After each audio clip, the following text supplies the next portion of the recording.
ছেলে আর একটি মেয়ে কখনোই তারা ভালো বন্ধু হতে পারে না। কেন বলছি এই কথা তাই ভাবছেন তো? তাহলে শুনেন আমার জীবনের কাহিনী।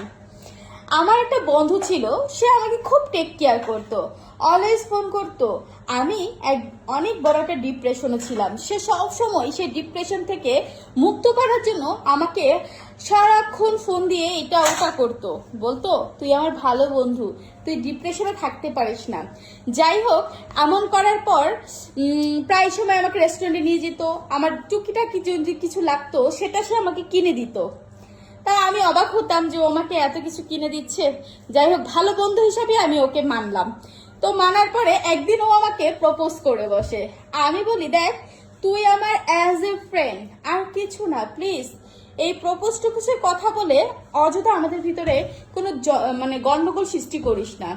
তখন সে বললো আচ্ছা ঠিক আছে, তোকে প্রপোজ করেছি এজন্য সরি, আর প্লিজ আমাদের বন্ধুত্বটা নষ্ট করে দিস না। তো আমি বললাম ঠিক আছে। যখন বললাম ঠিক আছে, তখন থেকে আবার কন্টিনিউ সেম ওরকম ভাবেই চলছে। ও হঠাৎ প্রায় সময় আমাকে বলতো তোর মানে ফোনটা দে। আমি ওকে ফোনটা দিয়ে মানে দেওয়া হয়নি। তো একদিন ও আমাকে বললো আমরা পুজোর শপিং করব, চল আমি করব, তো তুই আমাকে একটু চুজ করে দিবি। তখন আমি বললাম তুই পুজো শপিং করবি, আমি যাওয়ার কি আছে? বলে তুই আমার ফ্রেন্ড না, তুই আমাকে একটু চয়েস করে দিতে পারিস না? তখন আমি বললাম আচ্ছা ঠিক আছে।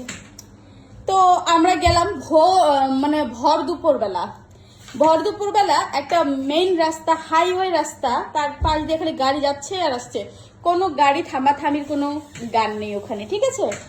তো ও কি করলো, ওখানে একটা বেঞ্চ ছিল, ওই বেঞ্চে বসলো। তো আমি বললাম কি রে, বেঞ্চে বসলি কেন? তো বললো যে এখানে বসলাম, আমার কিছু ফ্রেন্ড আসবে, ওদের কাছে আমি টাকা পাই, টাকা না দিলে আমি শপিং করব কি করে?